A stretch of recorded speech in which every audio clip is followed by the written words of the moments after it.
بسم الله الرحمن الرحيم. السلام عليكم ورحمة الله وبركاته. Waalaikumsalam Waalaikumsalam warahmatullahi warahmatullahi wabarakatuh. wabarakatuh.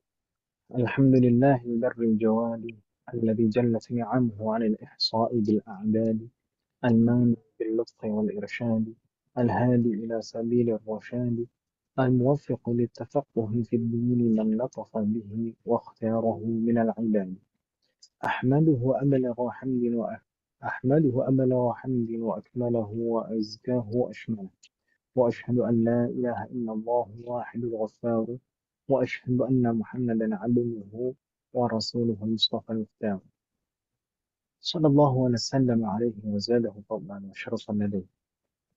وبعد، الحمد لله بالتوفيق والعون من الله تعالى في هذه الليلة المباركة نستطيع أن نلتقي مرة أخرى لنستمر دراستنا وتعلمنا للكتاب دروس اللغة العربية لغير الناطقين بها. نرجو الله أن يسهلنا وأن يباركنا في تعلمنا هذا. آمين. Amin.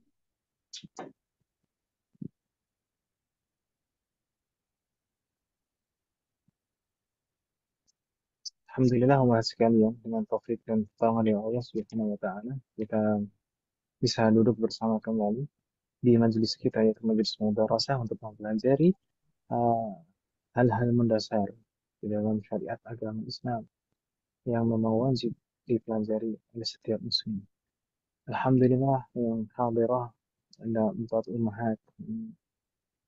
Alhamdulillah baru ada yang masuk, sudah ada 5 ummahat. Alhamdulillah, dan semoga ummahat yang lain nanti bisa menyusul. Namun sambil menunggu ummahat yang lain, mungkin kita bahas dulu permasalahan yang lain yang mungkin berdasarkan momentum kita, alhamdulillah, dengan taufik dan pertolongan dari Allah Subhanahu wa taala, kita bisa bertemu dengan awal bulan Dzulhijjah. Sebelumnya, di awal-awal bulan haram kemarin, yaitu bulan Dzulqa'dah, kita sudah sempat membahas bahwasanya Allah memilih bulan-bulan tertentu yang Allah muliakan. Yang 3 itu berturut-turut, yaitu Dzulqa'dah, Dzulhijjah, Muharram, kemudian 1 itu tersendiri, yaitu bulan Rajab. Dan di antara bulan-bulan haram ini ada waktu yang betul-betul Allah muliakan dibanding dengan waktu-waktu yang lain. Karena memang sewajarnya di dalam syariat Islam itu ada, Allah memilih waktu-waktu tertentu dan tempat-tempat tertentu yang Allah muliakan, yang mana ibadah di dalamnya itu dilipat gandakan pahalanya, dan juga eh, setiap keburukan itu diberatkan hukuman. Wafaqanallah jami'an. Baik. 10 pertama bulan Dzulhijjah. 10 pertama atau 10 awal bulan Dzulhijjah ini adalah waktu yang sangat mulia.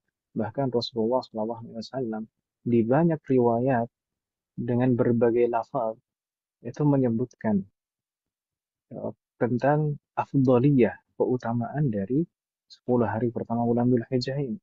Banyak sekali para ulama hadis yang meriwayatkan riwayat dari Rasulullah dengan berbagai lafaz. Bahkan misalkan Imam Bukhari sendiri tidak hanya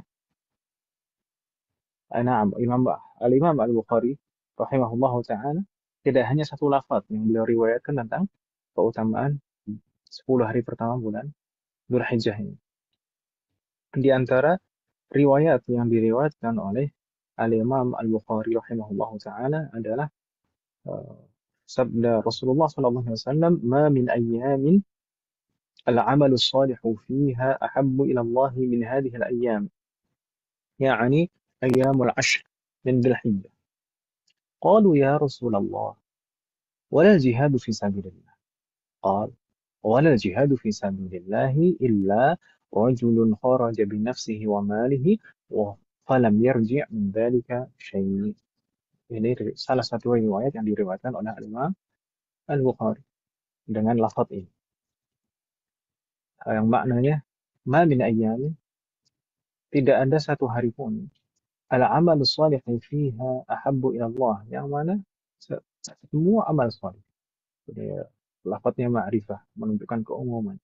Al-amal salih fiha ahabbu ila Allah. Tidak ada satu hari, tidak ada satu hari pun yang mana semua amal salih lebih dicintai oleh Allah dibanding dengan hari-hari ini, yaitu 10 hari pertama bulan Dzulhijjah.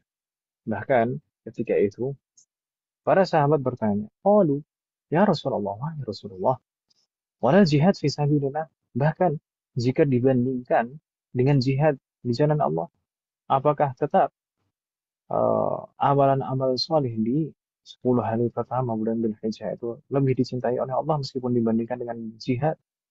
Bahkan Rasulullah menjawab, walal jihad fisabilillah. Naam, meskipun dibandingkan dengan jihad di jalan Allah itu tidak sebanding. Illa rajulun kharaja binafsihi wa malihi, kecuali seseorang yang keluar dengan jiwanya dan hartanya, dengan seluruh hal yang dia miliki. Falam yarji min dzalika syai'. Namun tidak ada satu hal pun yang kembali, baik hartanya maupun jiwanya. Betul-betul berjuang di jalan Allah dan tidak ada apapun yang kembali pulang dari hal-hal yang dia gunakan untuk memperjuangkan berjihad di jalan Allah. Itu baru baru sebanding dengan amal soleh di 10 hari pertama bulan Dzulhijjah. Maka hendaknya kita sebagai umat muslim, sebagai umat Islam, betul-betul memperhatikan hari yang dikabarkan kepada kita bahwasanya hari ini adalah hari yang sangat mulia, sangat afdal. Sebagaimana kita tahu, Allah Subhanahu wa taala memilih malam-malam yang mulia, yaitu malam 10 malam terakhir di bulan Ramadan. Allah juga memilih hari-hari yang mulia, yaitu 10 hari pertama bulan Dzulhijjah. Maka hendaknya kita memperbanyak amalan. Dan sebelum itu, kita tentunya harus memperbanyak taubat, istighfar kepada Allah Subhanahu wa taala. Karena biasanya yang memberatkan kita untuk beramal soleh adalah dosa-dosa kita. Maka hendaknya kita Dia mas memperbanyak bangun nyebutin istighfar kepada Allah itu Subhanahu wa taala dan cakak cakak juga memohon taufik. Kita memohon taufik kepada Allah Subhanahu wa taala agar kita diberi taufik dan pertolongan supaya bisa maksimal beribadah di 10 hari pertama bulan Abdul Hijjah ini. Karena bagaimanapun juga sebagaimana beberapa kali kita bahas, tidak mungkin bagi kita, sekali-kali tidak mungkin bagi kita bisa beramal soleh sekecil apapun kecuali atas taufik dan pertolongan dari Allah Subhanahu wa taala.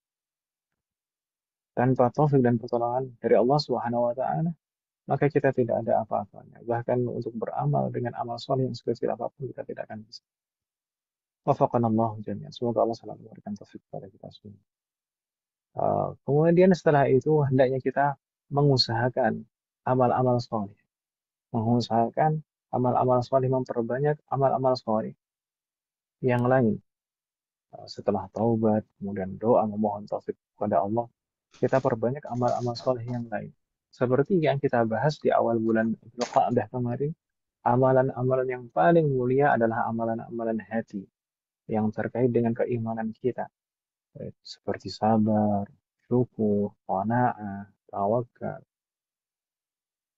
dan menyerahkan diri kita semuanya, semua urusan kita kepada Allah Subhanahu wa taala.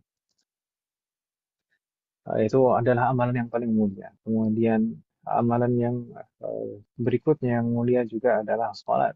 Salat fardu. Yang paling afdal adalah salat fardu. Bagaimana kita menjaga salat fardu kita.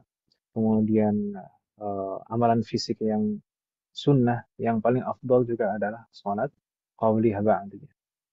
Kemudian amalan ibadah maliyah. Ibadah maliyah yang paling afdal adalah ibadah maliyah yang mengandung unsur badaniyah, seperti umrah, haji bagi yang mampu, kemudian juga uh, berkurban, sunnah bagi yang mampu, sunnah muakkadah bagi yang mampu. Subhanallah.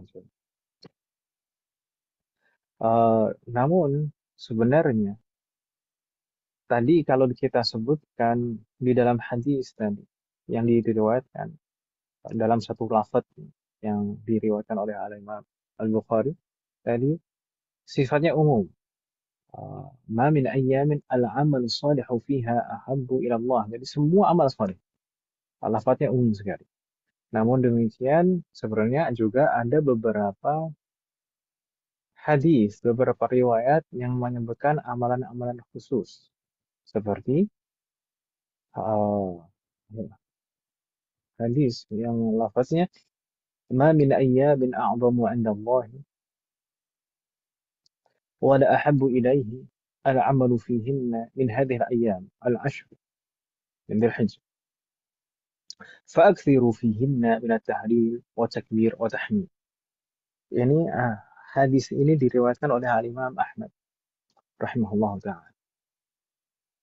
Tidak ada hari yang lebih afdal, lebih mulia di sisi Allah, yang lebih dicintai di sisi Allah, yang mana uh, amal soleh di dalamnya itu lebih diharapkan, yaitu 10 hari pertama bulan Dzulhijjah.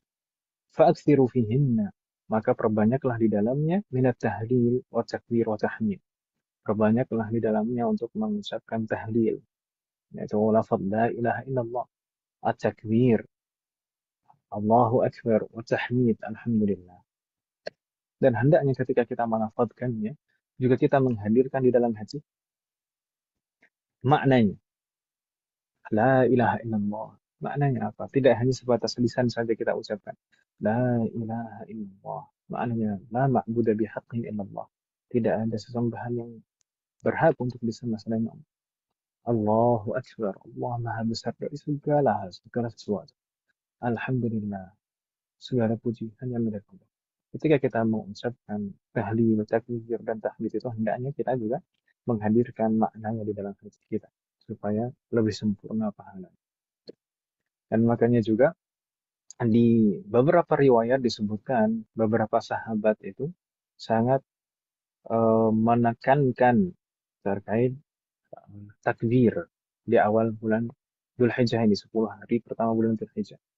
Beberapa sahabat itu sampai diriwayatkan beberapa sahabat itu sampai pergi ke pasar dan kemudian uh, bertakbir, mengumandangkan takbir dengan suara lantang supaya orang-orang mengikuti. Dan para ulama juga mengambil kesimpulan dari hal itu, na'am, disyariatkan dan disunahkan bagi kita untuk memperbanyak takbiran seperti takbiran di hari Id yang kita tahu. Misalnya takbiran di hari Id yang kita tahu itu mengandung tahlil, takbir dan tahmid. Allahu Akbar, Allahu Akbar, Allahu Akbar. La ilaha illallah, Allahu Akbar, walillahil hamdu. Mengandung tiga hal itu. Mengandung tahlil, takbir, dan tahmid. Itu takbiran yang kita kenal. Takbiran yang biasa kita lafazkan di hari Id. Dan itu juga disyariatkan.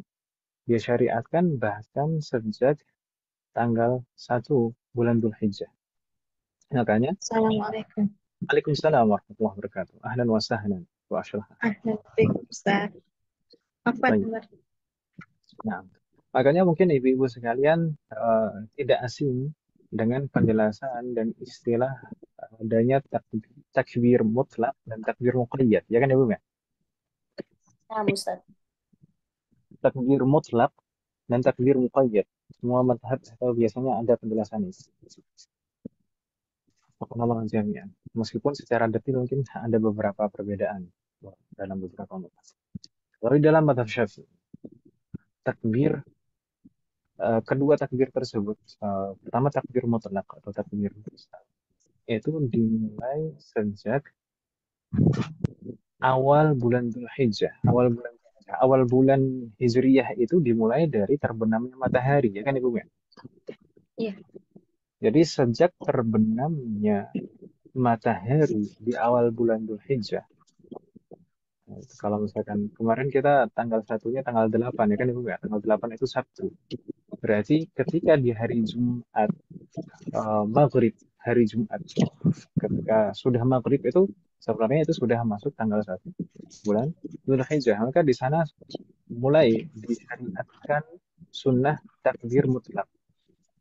Sampai kapan takbir mutlak itu disunahkan? Kalau di dalam mazhab Syafi'i, takbir mutlak itu disunahkan sampai sebelum imam sholat Id melafadzkan takbiratul ihram. Sebelum Allah Akbar takbiratul ihramnya imam sholat Id. Itu kita masih disunahkan selalu untuk mengumandangkan takbiran dari tanggal 1 sampai sebelum imam takbiratul ihram. Itu di dalam mazhab Syafi'i. Meskipun kalau kita ibu-ibu mungkin pernah membaca juga, saya beberapa waktu yang lalu juga membaca penjelasan dari Syekh Saleh Al-Utsaimin hafizahullah taala. Syekh Saleh Al-Utsaimin beliau ulama Saudi saat ini, mungkin bisa dikatakan salah satu ulama Saudi yang paling dirujuk keilmuannya saat ini adalah beliau, dan beliau bermadzhab Hambali. Memang mayoritas di Saudi itu mazhabnya Hambali.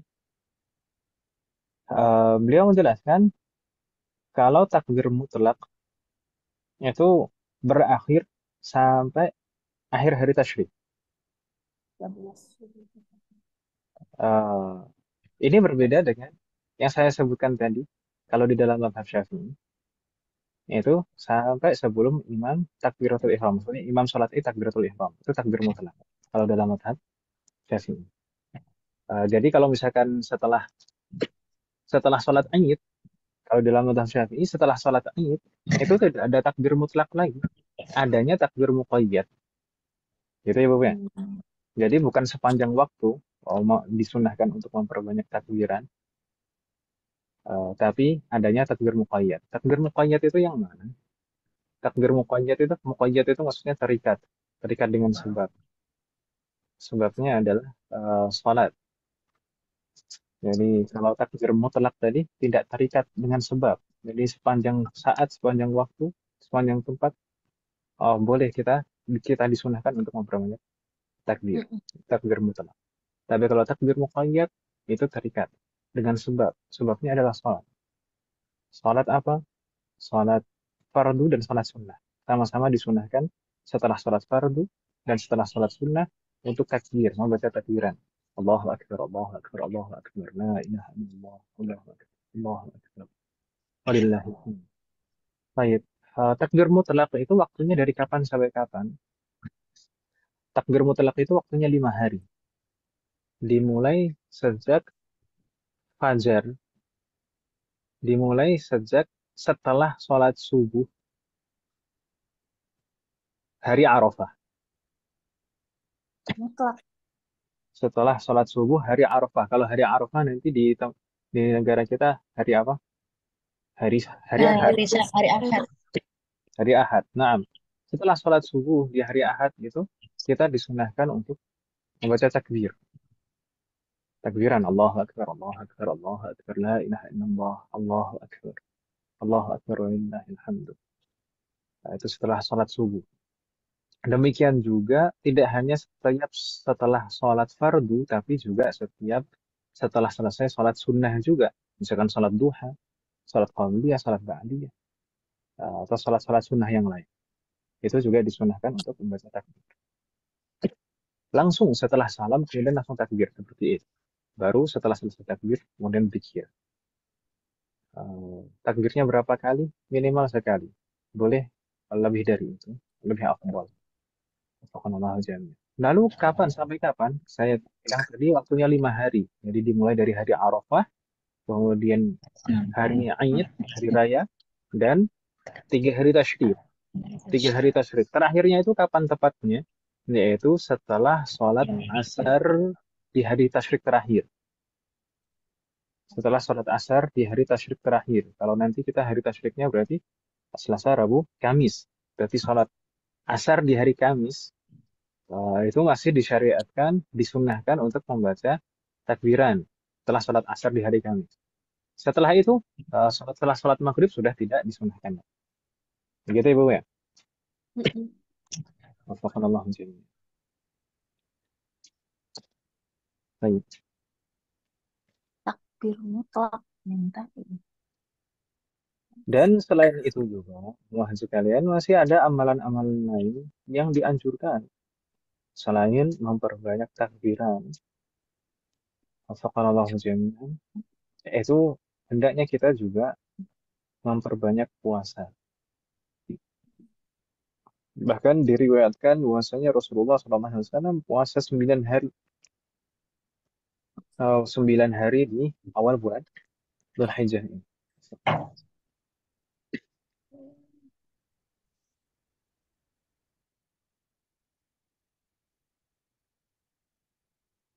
Ya, diriwayatkan, nah, betul sekali, diriwayatkan oleh Al-Imam Abu Dawud dalam kitab Siyam bahwasanya Rasulullah puasa 9 hari. Wafaqanallahu jami'an. Jadi hendaknya kita memperbanyak puasa di awal bulan Dzulhijjah ini dari tanggal 1. Kalau bisa, kalau misalkan mampu dari tanggal 1 sampai tanggal 9. Itu yang paling afdol kalau mampu 9 hari puasanya. Kalau misalkan tidak mampu, maka sebagian harinya saja. Kalau misalkan mau diselang-seling tidak masalah. Atau kalau misalkan mau diambil hari Senin dan Selasanya saja tidak masalah. Atau kalau misalkan juga termasuk ini juga waktu yang afdal untuk mengkodok puasa Ramadan bagi yang belum selesai kodok puasa Ramadan. Tidak masalah kalau misalkan digabungkan niatnya kodok Ramadan dan puasa sunnah di awal Dzulhijjah. Baik. Kalau misalkan betul-betul tidak mampu puasa 9 hari berturut-turut, misalkan paling minimal maka hendaknya puasa di tanggal 9 yaitu puasa Arafah yang biasa disebut dengan Shaum Arafah. Puasa Arafah ini sangat eh, memiliki kedudukan yang luar biasa karena sebagaimana kita tahu bahwasanya Rasulullah mengkabarkan bahwasanya puasa Arafah itu menggugurkan dosa, menggugurkan dosa 2 tahun, ya kan Ibu ya? Yes. 2 tahun itu maksudnya 2 tahun bagaimana Ibu sekalian? Yang udah lewat sama yang mau datang. Yang udah lewat itu maksudnya tahun yang mana? Tahun lalu kali. Nih dan tahun sudah Tahun lalu dan Tahun depan kali. tahun depan. Lah kalau tahun ininya gimana? Oh iya deh tahun ini kali Ustaz. Gimana ya? Yang benar gimana? tahun ini dan tahun sesudahnya Ustadz. Bagaimana? Tahun ini dan tahun sesudahnya kalau nggak salah Ustadz ya. Nah, Jayyid, Allah alaik. Nah, memang di sana ada lafadz yang menyebutkan as-sanah al-madiyah wa sanah ba'dah. Tapi juga ada lafadz yang lebih lebih mungkin bisa memperjelas maksudnya. Siyamu yaumi Arafah ahtasib. Ini sabda Rasulullah. Siyamu yaumi Arafah ahtasibu ala Allah an yukaffira as-sanata allati qablahu was-sanata allati ba'dahu. Puasa Arafah. Ahtasibuhu, aku yakin. Ahtasibu ala Allah. Aku yakin bahwasanya Allah akan mengampuni dengan puasa itu. Allah akan mengampuni dosa-dosa tahun allati qablahu, tahun sebelumnya. Maksudnya tahun sebelumnya di sana allati qablahu pakai dhamirnya dhamir mudzakkar, bukan dhamir muannas, ya atau ya. Hu itu, Iya. hu kembali ke mana? Ke yaum Arafah. Yaum, kembali ke kata yaum. Jadi bukan ke tahun sebelumnya, bukan. Bukan qablaha, bukan qabla sana. Tapi qablahu, qabla yaum. Maksudnya adalah tahun ini, yaitu tahun sebelum hari Arafah. Kita tahu hari Arafah itu di bulan Dzulhijjah dan bulan Dzulhijjah itu bulan ke-12, ya atau ya? Iya. Iya. Berarti ini adalah akhir tahun.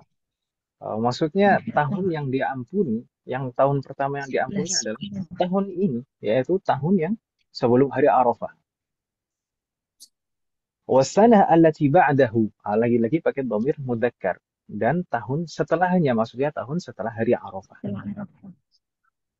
Begitu Ibu ya? Iya, Ustaz. Wafaqanallahu jami'an. Jadi, eh, Mbak, ini lafaz dari riwayat ini memperjelas maksud dari tahun yang mana yang diampuni, yaitu tahun ini dan tahun yang akan datang. Bukan tahun lalu dan tahun ini, tapi tahun ini dan tahun yang akan datang. Makanya bahkan beberapa sahabat itu betul-betul yakin dalam menjelaskan hadis ini bahwasanya siapapun yang diberi taufik oleh Allah Subhanahu wa taala bisa puasa Arafah betul-betul bertepatan dengan hari Arafah, dia puasa Arafah, maka di sana ada jaminan. Ini di antara sahabat yang menyebutkan adalah Ibn Abbas. Nah, beliau betul-betul yakin maksud dari hadis ini adalah busyra, kabar gembira bagi orang yang diberi taufik untuk puasa Arafah, bahwasanya dia insya Allah pasti masih akan hidup 1 tahun yang akan datang. Ibn Abbas menjelaskan demikian. Kenapa? Karena dikabarkan di dalam hadis ini dosanya yang tahun depan itu akan diampuni. Dosanya tahun depan itu akan diampuni. Berarti kemungkinan besar dia masih hidup di tahun depan. Gitu Ibu ya. Wafaqanallahu jami'an. Ini kabar gembira. Sebagaimana penjelasan dari Ibn Abbas radhiyallahu anhu. Wafaqanallahu jami'an. Namun demikian wahai sekalian, juga para ulama kita juga menjelaskan bahwasanya disunahkan juga secara muakkadah, ditegaskan sunnahnya, yaitu tidak hanya hari Arafah saja, tapi juga hari ke-8 yang mungkin sebagian kita menyebutnya dengan hari Tarwiyah. Hari Tarwiyah mungkin istilah ini juga tidak asing bagi kita semua. Hari ke-8 dan ke-9. Hari ke-8 biasa disebut dengan hari Tarwiyah, kemudian hari ke-9 biasa disebut dengan hari Arafah. Allahu jami'an.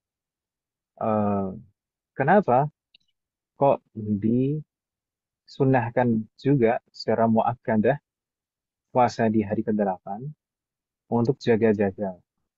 Untuk jaga-jaga kalau kita meleset, ibu-ibu sekalian. Kalau untuk jaga-jaga kalau kita meleset, jangan-jangan Arafah itu pada hari sebelumnya. Kasusnya mirip seperti yang kita alami sekarang.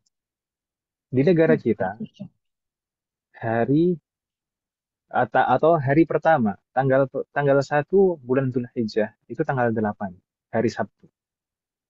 Namun di Saudi yang mana di sana tempatnya wukuf Arafah, itu dimulai hari Jumat. Ya atau ya? Iya, Ustaz. Secara perhitungan nanti kita hari ke-9-nya atau hari Arafahnya adalah hari Ahad. Hari rayanya hari Senin. Namun di Saudi hari Arafahnya hari Sabtu dan Ahadnya hari raya. Ya kan Ibu ya? Iya. Untuk jaga-jaga kalau memang betul-betul meleset. Meskipun kita yakin dengan penjelasan para ulama, mayoritas para ulama bahwasanya di sana ada pembagian zona waktu, ada ikhtilaful matali' istilahnya kalau di dalam fikih. Jadi ada pembagian zona waktu, masing-masing negara, masing-masing zona waktu itu ukuran terbitnya itu tidak sama. Jadi terbitnya rembulan itu tidak sama, pergerakan rembulan itu tidak sama.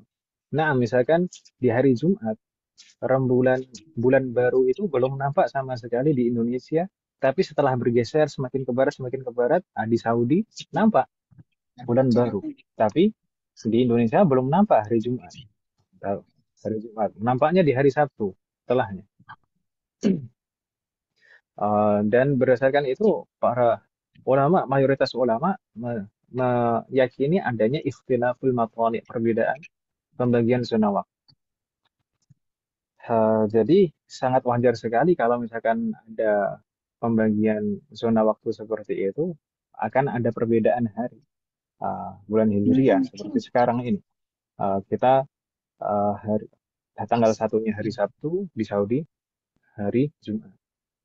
Eh, Namun di situ juga seperti yang kita sebutkan tadi, disunnahkan secara muakkadah kita juga puasa tanggal 8 sebagai bentuk ihtiyat, sebagai bentuk hati-hati kalau-kalau Arafah itu memang di hari itu.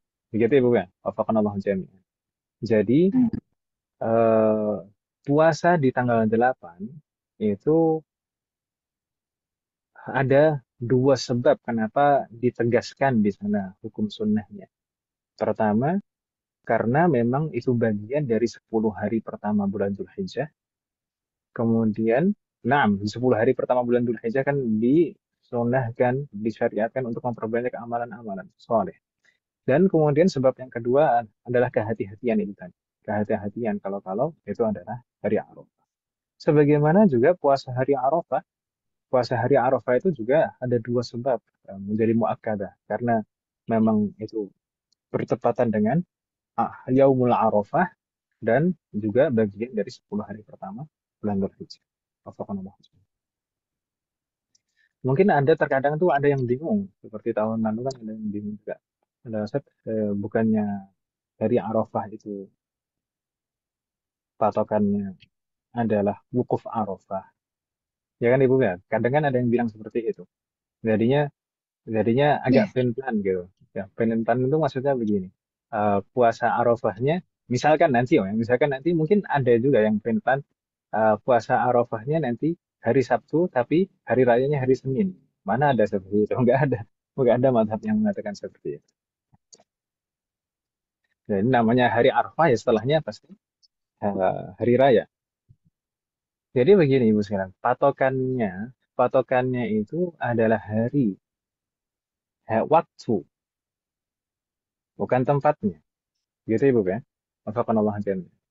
Patokannya adalah waktu. Dan tadi ada pembagian zona waktu. Kalau misalkan di tempat kita belum masuk bulan Dzulhijjah, kemudian saat bulan bergeser semakin ke barat di Saudi dan sekitarnya sudah nampak bulan baru, ya memang wajar seperti itu. Kalau misalkan eh, memang kebetulan wukuf itu tempatnya di Saudi, ya kan Ibu ya? Wukuf Arafah itu tempatnya di Saudi. Kalau seandainya wukuf Arafah itu tempatnya di Indonesia, maka ya orang Saudi harus mengikuti kita karena patokannya itu bukan tempat, tapi waktu. Kalau puasa itu patokannya waktu, bukan tempat. Begitu Ibu ya? Alhamdulillah. Insyaallah. Dan tidak boleh campur-campur seperti tadi. Kalau misalkan tanggal satunya hari Sabtu, ya Arafahnya nanti hari Ahad, hari rayanya hari Senin. Nggak boleh misalkan eh, tanggal satunya ngikutnya hari Sabtu, kemudian Arafahnya ikut yang tanggal satunya hari Jumat. Tadi jadi nanti puasanya di hari Sabtu. Tidak boleh seperti itu. Lalu lalu dicampur lagi ya ikut puasanya, ikut hari rayanya hari Senin. Campur-campur aja. Pokoknya. Ustadz Afan tanya Nah, lagi, Fadlan. wukuf itu patokannya waktu bukan tempat ya Ustadz? Kalau wukuf itu tempat di Padang Arafah di sana. Iya, maksudnya Wukuf patokannya wukufnya waktu. nah, waktu betul. Tapi wukufnya di tempat. Wukuf itu kan artinya berdiam diri di suatu tempat kan gitu. Iya, Ustadz. Ah, wafakanallah Sedangkan jami'an. kalau puasa Ramadan itu, tadi apa Ustadz yang sedangkan kalau Puasa. puasa itu patokannya, Puasa patokannya waktu, ya. iya, iya. Patokannya waktu. Maka tergantung ya kalau misalkan kita di sini tanggal 9-nya hari Ahad ya hari Ahad kita puasanya. Kalau di Saudi, nah, kalau di Saudi tanggal 9-nya hari Sabtu ya hari Sabtu di sana wukuf Arafah. Jadi sebetulnya 4 jam itu duluan kita atau Saudi sih Ustadz? Jadi begini, kaum sekalian, kita harus memahami pergerakan bulan, bukan pergerakan Iya. matahari. Iya. Iya. Bulan Hijriyah itu berdasarkan pergerakan bulan, bukan pergerakan matahari. Nah, kalau pergerakan matahari itu, cahaya matahari itu bergeser dari timur ke barat terus berurutan seperti itu. Ya, atau ya? Iya. Tapi kalau Bulan dari barat ke timur. bulan itu terkadang seperti ini. Jadi di negara kita pergerakan bulan itu belum bisa dilihat, belum muncul bulan baru. Tapi semakin ke barat, semakin ke barat, semakin ke barat, semakin naik bulan itu. Iya. Jadi semakin berputar bumi, kemudian bulan juga semakin naik. Akhirnya di bagian barat itu nampak bulan, tapi di tempat kita tadi kita sudah terlewat. Belum. Jadi di tempat kita belum nampak, tapi di daerah barat sudah nampak duluan. Seperti itu. Jadi jangan disamakan pergerakan bulan dan pergerakan matahari. Tapi saya Ya, masih dan belum ngerti, Ustaz. Masih belum paham. wafaqanallahu jami'an. Jadi kan, naam, di uh, amalan-amalan di syariat Islam itu ada yang menggunakan patokan matahari, ada yang menggunakan patokan bulan. Sholat, sholat 5 waktu itu menggunakan patokan matahari. Gitu Matahari. Ibu ya. Iya, Ustaz. Tapi banyak juga amalan-amalan yang menggunakan patokan bulan. Patokan bulan. Iya. Seperti Ramadan, Syawal, penentuan setiap awal bulan Hijriyah. Demikian juga nanti berdampak pada amalan-amalan yang lain seperti tanggal-tanggal Arafah, kemudian tanggal Haji, tanggal Muharram, kan itu kan. Dan pergerakan matahari dan pergerakan bulan itu memang berbeda. Kalau matahari itu pergerakannya itu tetap seperti itu. Pergerakannya itu tidak berubah ya. Perhitungannya itu sama persis seperti itu. Cahayanya bergerak dari timur ke barat terus seperti itu. Tapi kalau bulan itu pergerakannya tidak sama persis seperti matahari. Jadi bulan itu bukan cahayanya apa namanya, seperti matahari muncul kemudian selalu nampak terus kemudian tenggelam lagi, muncul tak nampak tenggelam lagi. Dan selalu bentuknya sama, selalu bulat seperti itu. Kalau bulan kan tidak seperti itu. Di Iya. awal bulan hanya garis tipis saja, kemudian semakin bertambah hari, maka semakin besar di pertengahan bulan, jadi bulat sempurna, kemudian semakin tipis lagi, semakin tipis lagi, semakin tipis, sampai awal bulan lagi. Di akhir bulan hilang, kemudian di awal bulan nampak tipis lagi, gitu. Seperti itu terus. Dan apa namanya, bulan itu, makanya biasanya kalau mungkin ibu-ibu sekalian pernah menyimak sidang isbat di Kemenak, itu kan Iya. ada perhitungan derajat, ya atau ya. Iya, Ustaz. Iya. Perhitungan derajat itu maksudnya apa? Dari derajat sudut pandang, sudutnya rembulan dan sudut pandang kita. Jadi kira-kira rembulan itu sudah muncul atau belum, dan sudah bisa dilihat atau belum, kan itu. Jadi ada dua patokan, ada wujudul hilal dan imkan ru'yah, itu derajatnya. Wafaqanallahu jami'an. Jadi tidak selalu bulan itu bisa dilihat seperti matahari. Kalau matahari setiap hari kita bisa melihatnya, ya so ya.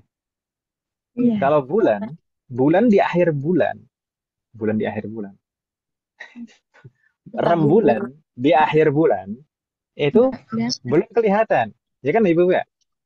Akan kelihatan, makanya ada istilah lahir bulan baru. Nah, itu di tanggal 1 itu akan nampak bulan bulan itu garis, gitu saja seperti rambut. Sabit. Nah, Tapi kalau misalkan di daerah yang belum memungkinkan, itu tidak akan nampak. Misalkan kemarin, di awal bulan Dzulhijjah, di Indonesia, bulan baru itu belum nampak, belum lahir. Tapi seiring dengan bergeraknya perputaran bumi dan bulan juga bergerak, maka di daerah barat bulan baru nampak. Di daerah Saudi bulan baru nampak. Gitu ya. Padahal di Indonesia belum kelihatan. Mungkin Berarti harus besok dengan kita peraga sih, Om. Harus Jadi dengan maksudnya Ustaz yang video duluan peraga kita, kayaknya. jadi kita duluan 4 jam kita duluan atau Arab Saudi duluan yang 4 jam? Begini, kalau jam itu patokannya matahari. Hmm. Soalnya gini Ustaz, temen kan bilang gini, eh kalau kita lebarannya kan hari Senin, Idul Adha, gitu. Mm-mm. Terus maaf ya, izin saya kalau saya ngikutin apa, ngikutin Arab Saudi katanya gitu. Ya, silahkan saja. Yang penting dia mengikuti itu nggak hanya ikut-ikutan, tapi tahu ilmunya. Mengikuti Saudi itu atas dasar apa? Nah, kalau misalkan dia mengikuti Saudi atas dasar mengikuti ulama yang berpendapat ittihadul maqali, bahwasanya tidak ada pembagian zona waktu, maka sah amalannya. Tapi kalau misalkan dia ngikutin apa namanya, hari raya Saudi asal ikut-ikutan saja, maka nggak sah amalan. Dia ngelihatnya karena udah wukuf di sana di Arafah Ustaz. Wukuf iya karena bulannya sudah kelihatan di sana, apa lebih dulu bulan hijriyahnya di sana. Nah, kalau kita kan belum. Jadi di sana duluan gitu Ustaz ya. Iya, memang betul di sana duluan. Jadi berbeda matahari dan bulan itu berbeda. Bisa jadi, nah kalau matahari selalu daerah timur yang duluan, ya so ya. Tapi kalau Iya. bulan tuh kebalik. Bulan tuh kebalik. Bisa jadi daerah barat itu lebih duluan daripada daerah timur. Pergerakannya berbeda antara matahari dan bulan. Jadi jangan sampai rancu. Berarti istilahnya pemerintah kita betul dong Ustaz ya. Hari Senin itu baru baru Idul Adha gitu. Ya insya Allah itu berdasarkan istihad dan kita mengikuti istihad pemerintah dan mayoritas, bahkan mayoritas ormas di Indonesia ya kan Ibu ya. Iya. Alhamdulillah tahun ini kebanyakan mayoritas ormas di Indonesia sama dengan pemerintah. Alhamdulillah. Iya. berarti tetap ikut pemerintah gitu ya Ustaz, Ya berdasarkan sebenarnya wukufnya Saudi. Jadi berdasarkan Ustadz, saya kurang paham Ustadz. Tadi gimana Ustadz gimana? yang tadi Ustadz bilang kalau jadi sebentar. Jadi kalau yang puasa apa? Jadi kita puasanya ngikutin sesuai waktu apa tempat apa tadi gitu saja jadi Sesuai kurang waktu, paham. sesuai waktu.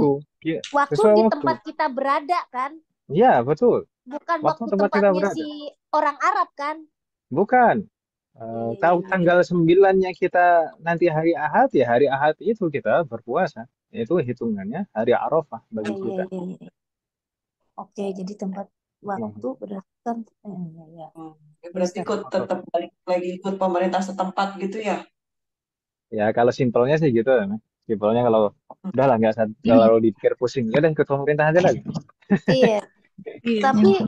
tapi ambigu nggak sih Ustadz kalau Gimana misalnya gimana? Ustadz tadi bilang kan kita tujuannya tarwiyah itu untuk supaya jaga-jaga kan gitu. Nah, Berarti karena ya kita kan begini. Wafaqanallahu jami'an. Begini Ibu Selen, penetapan awal bulan itu sebenarnya itu kan semuanya berdasarkan istihad. Ya saya. Iya. Dan istihad manusia itu bisa benar bisa salah. Ya saya. iya. Iya. Makanya di sana ada para ulama kita selalu ada kehati-hatian. Bahkan tidak hanya terjadi, bahkan ini tadi saya ngomong apa? Tadi barusan, bahkan tidak hanya Tidak hanya terjadi terjadi. pada hari Arafah, tapi juga terjadi nanti bulan depan. Bulan depan itu bulan Muharram. Bulan Muharram itu akan disunnahkan puasa Asyura. Ya, saya. Iya. Iya. Puasa Asyura dan puasa Tasu'a. 2 hari, ya atau ya? Tanggal Iya. 9 dengan tanggal 10. Para ulama kita juga menjelaskan sunnah juga hukumnya untuk puasa tanggal 11. Untuk jaga-jaga juga. Oh, Kalau-kalau gitu. kalau-kalau tanggal 9-nya Iya itu sih. yang kedua, hari kedua kita puasa tadi, dan ternyata tanggal 10-nya adalah besok. Gitu. Tapi nggak pakai acara tasrik kan. Kan nggak ada hari tasrik, hari Muharram. Iya, maksudnya bebas. Kalau ini kan Hmm. kita ya udahlah nggak apa-apa lah ikut pemerintah wae lah ngumet ya Nah, Ustaz. nggak apa-apa. Kalau misalkan simpelnya ikut pemerintah, kalau misalkan nggak apa namanya, misalkan belum paham bagaimana penetapannya, simpelnya ikut pemerintah itu lebih afdol. Tapi Mm-mm. sebenarnya pernah kita bahas juga nih Bu ya, kalau misalkan terkait dengan Ramadan, Mm-mm. dulu penetapan awal bulan itu seperti apa? Ada bisa berlaku untuk umum dan untuk khusus. Kalau penetapan untuk umum daerah, suatu daerah, satu kawasan Indonesia misalkan, penetapan itu harus berdasarkan ru'yah dan dari ulil amr. Itu penetapan secara umum. Namun kalau secara individu, secara khusus, kalau misalkan ada individu-individu yang betul-betul eh, menyaksikan misalkan atau mendapatkan kabar yang yakin bahwasanya sebenarnya ini sudah Ramadan. Meskipun pemerintah mengatakan besok baru Ramadan, tapi kalau misalkan ada orang yang betul-betul yakin hari ini sudah Ramadan, entah itu dengan melihat secara langsung hilal baru atau berdasarkan ada kabar dari orang yang betul-betul yakin kita tentang kejujurannya dan kebenarannya, atau bahkan Hmm. dengan hisab pernah kita bahas juga, ya kan Ibu ya? Iya, Maka itu tetangga negara boleh kita amalkan secara individu. Oh gitu Kita Ustaz ya. menyelisih pemerintah secara individu boleh, tapi penetapan secara umum dalam suatu kawasan itu harus berdasarkan ru'yah dan dari pemerintah. Tapi kalau Hmm. secara individu, kalau misalkan betul-betul yakin kalau sudah Ramadan ya harus puasa. Oh, kalau yakin sudah Ramadan kok belum nggak puasa kan gitu. Ibu ya. Iya Hmm, Ustaz. gitu. Masakanallah aja. Memang kalau di Afan Ustaz, memang kalau di misalkan saya dulu di Sumatera itu memang nggak kelihatan, nggak ada cahaya lampu ya Ustaz ya. Nah, Yang ada itu cuman cahaya bintang. Memang kalau eh, apa hilal itu terlihat jelas memang Ustaz, walaupun nah, kecil. mm-mm. Jadi saya Nah, nyambungkannya dengan tadi yang individu itu boleh puasa gitu ternyata betul. Ustaz. Kalau misalkan kondisinya seperti itu, meskipun pemerintah mengatakan menetapkan bahwasanya awal Ramadan besok misalkan, eh, tanggal berikutnya misalkan, hari berikutnya. Maksudnya bukan bukan besok ini. Biasanya kalau besok ini sudah ditetapkan besok, tapi hari berikutnya misalkan. Hari berikutnya baru puasa. Besok belum Ramadan misalkan. Tapi ternyata malam ini kita melihat hilal, maka wajib kita besok puasa. Meskipun pemerintah mengatakan besok itu belum Ramadan. Hmm, Gitu kan? baru tahu Ustaz. Subhanallah aja. Hmm. Itu secara individu. Nggak boleh di khobar ahad seperti itu. Apa istilahnya? eh penetapan seperti itu tidak untuk tidak untuk menetapkan seluruh kawasan, tidak. Jadi itu berlaku buat dirinya sendiri gitu Ustaz, nggak perlu Nah, disebarin kanan kiri gitu. kalau misalkan dia mau memberitahu orang lain nggak masalah. Dan Hmm. kalau misalkan orang lain yang kita beritahu itu percaya dengan kita, yakin dengan kejujuran kita, dan menganggap kita adalah orang yang bisa dipercaya, maka dia wajib mengikutinya. Gitu Hmm, kan? oke. Saya baru tahu jawabannya sekarang ini Ustaz. Karena ya kalau sudah tahu kalau itu awal Ramadan, kalau misalkan nggak puasa ya dosa kan itu. Ya itu kan zaman dulu Ustaz ya. Jadi kita tahunya cuma mengikut pemerintah gitu. Kenapa? Baik Ustaz. Dan demikian juga disunahkan bagi kita untuk memperbanyak doa di hari Arafah itu biasanya. Khairu doa doa yaumil Arafah. Baik-baik doa adalah doa di hari Arafah. Dan Rasulullah juga bersabda wa khairu ma qultu wan nabiyyuna min qabli la ilaha illallah wahdahu la syarika. Lahul mulku wa lahul hamdu wa ala kulli syai'in qadir. Itu yang paling afdal diucapkan di hari Arafah. Waffaqanallahu jami'an. Begitu Ibu ya. Hmm. Iya, Ustaz. Mukadimahnya agak lama nggak apa-apa gitu ya. Afwan Ibu. Afwan Ustaz, izin bertanya. Na'am, tafadhal.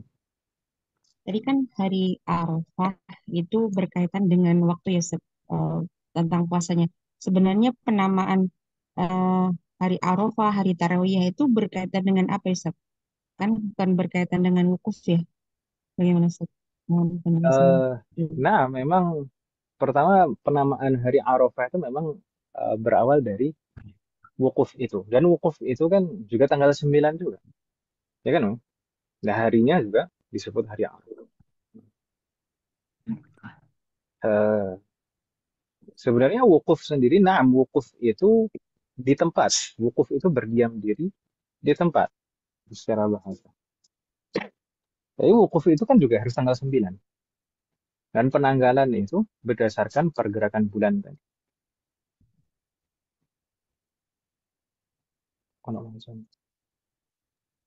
Nah, Ustaz, Anda pernah dapat apa pelajaran itu penamaan hari Tarwiyah, hari Arafah itu berkaitan dengan mimpinya Nabi Ibrahim yang mimpi pertama, mimpi kedua, dan mimpi ketiga. Apakah itu benar sih?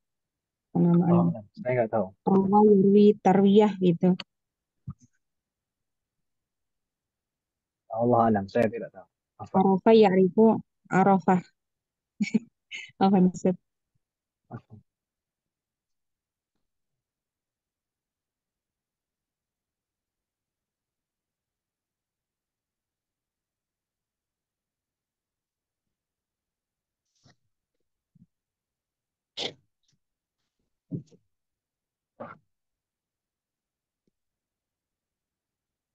Mungkin nanti kalau saya ketemu nanti akan saya.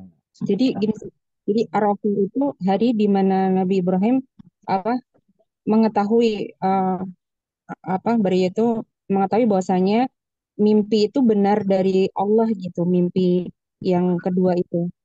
Jadi dikatakan beliau itu Arafah hari sehingga harinya dinamakan Arafah gitu, Ustaz. Jadi hari Arafah itu bukan berdasarkan tempat, tapi berdasarkan waktunya gitu. Hmm. Bukan, Ustaz. Nah,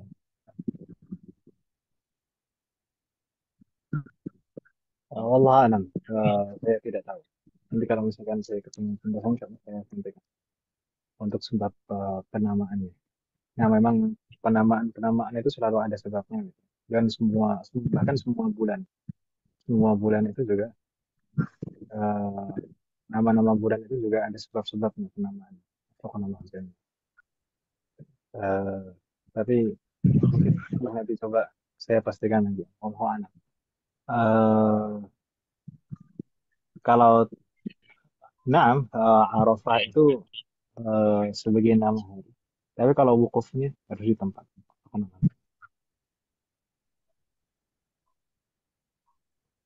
Ustaz, jazakumullah khairan, Ustaz.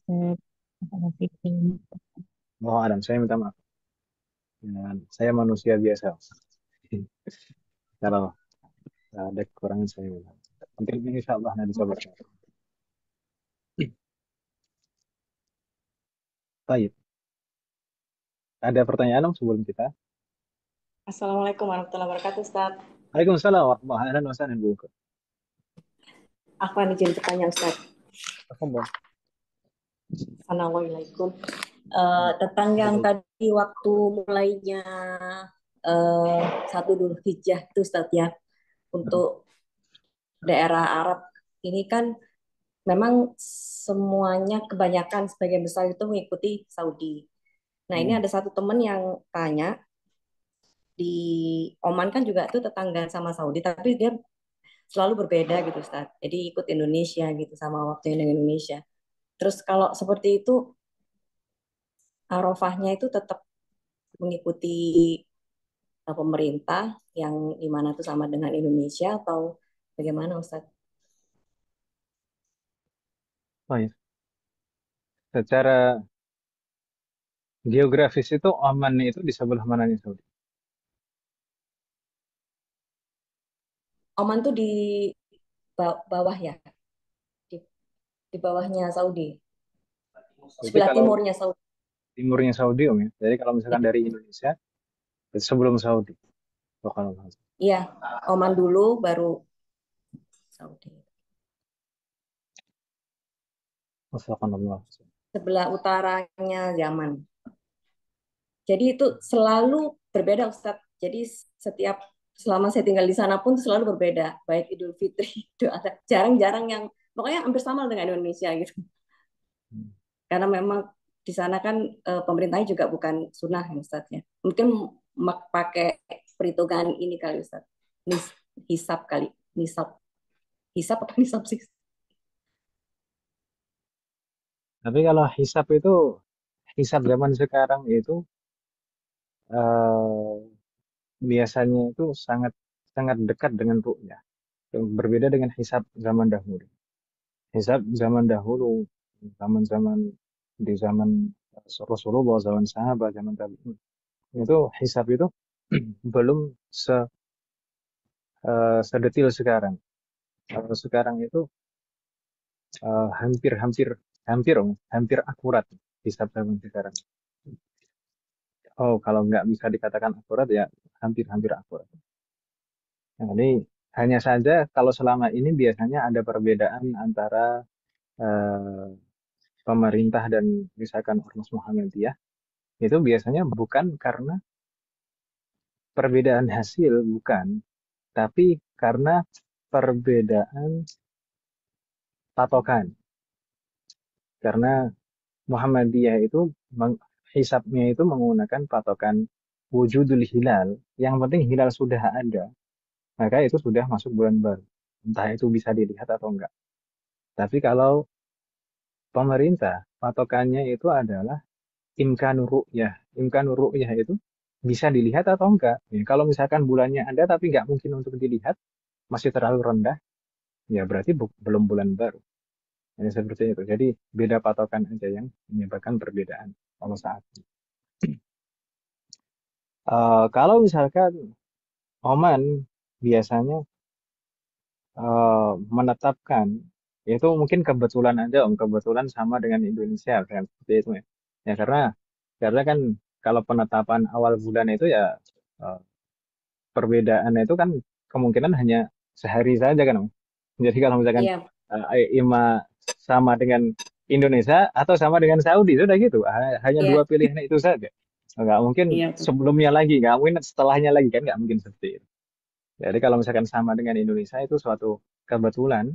Dan kalau memang misalkan di sana menggunakan ru'yah atau pemerintah setempat itu menetapkan seperti itu dengan metodenya, entah itu ru'yah atau ihsab misalkan, Allah alam,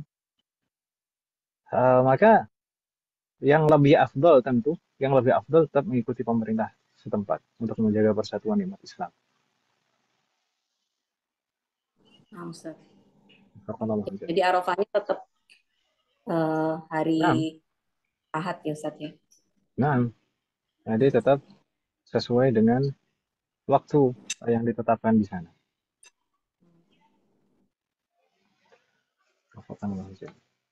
Nah, Ustadz, jazakumullah khairan kasiran Ustadz. Tetap kembali ke waktu.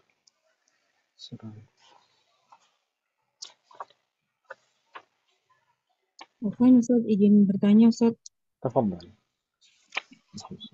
tentang kalau bagi jamaah haji yang sedang melaksanakan ibadah haji, apakah juga ada syariat untuk berkurban ya, Ustaz ya?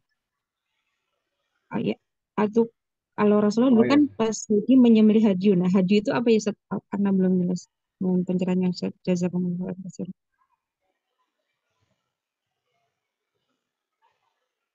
Wafaqanallahu jami'an.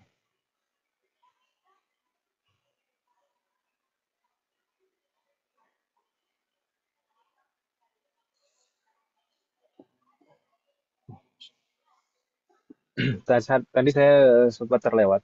Jadi puncak dari 10 hari terakhir, 10 hari pertama bulan Dzulhijjah itu adalah di tanggal 10-nya ketika seseorang menunaikan haji yang bagi siapa yang menunaikan haji. Itu di hari raya. Afan, naam. Kemudian kurban untuk menyembelih. Naam, maksud saya naam, menyembelih kurban. Puncaknya bagi yang tidak melakukan haji adalah menyembelih kurban setelah sholat Id. Itu adalah puncak amalan di 10 hari pertama bulan Dzulhijjah. Lalu pertanyaannya tadi, apakah disunahkan juga untuk berkorban gitu bagi yang berhaji?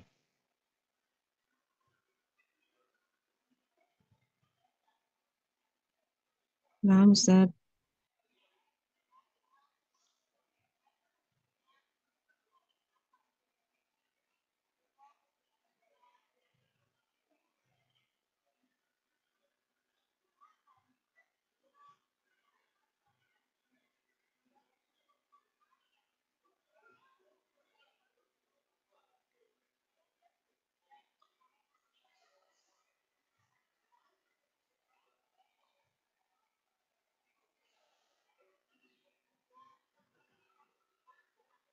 Allah alam. Kamu.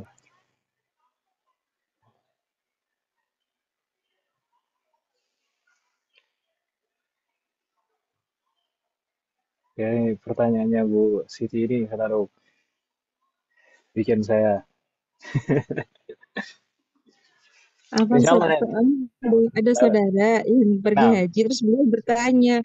Aduh, nanti saya tanyakan kepada Ustadz, Anda nggak tahu soalnya. nah. Gitu, Ustaz. Kalau nggak tahu ya bilang nggak tahu lah, daripada jawabannya malah. Nah, subhanallah. Nanti insya Allah saya susulkan. Nanti insya Allah saya share di grup insya Allah. Nah, Ustaz, jazakumullah khairan. Jazakallah khair. Afwan.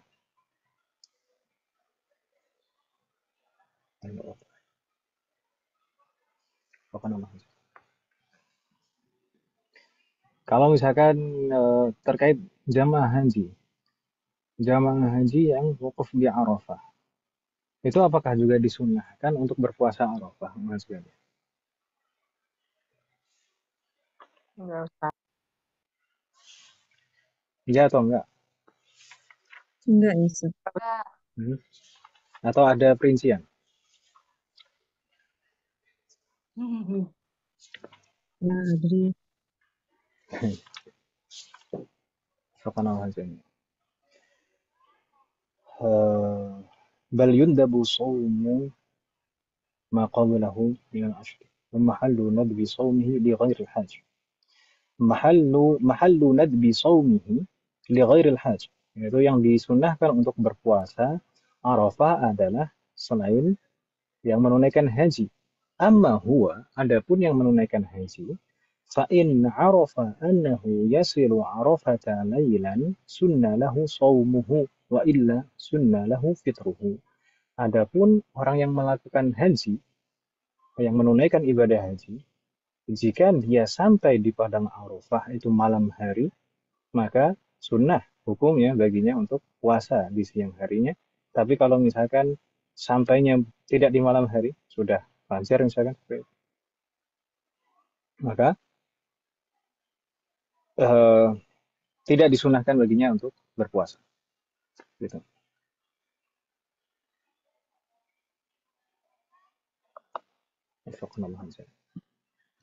Jadi ada perincian seperti itu.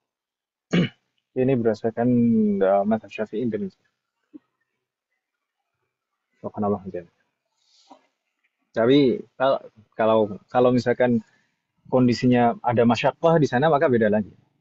Tentu kalau ada masyaqqah misalkan karena wukuf di Arafah misalkan panas, capek seperti itu dan dikhawatirkan malah justru melemahkan kondisi fisiknya, maka ya tidak usah dipaksakan untuk berpuasa. Subhanallah.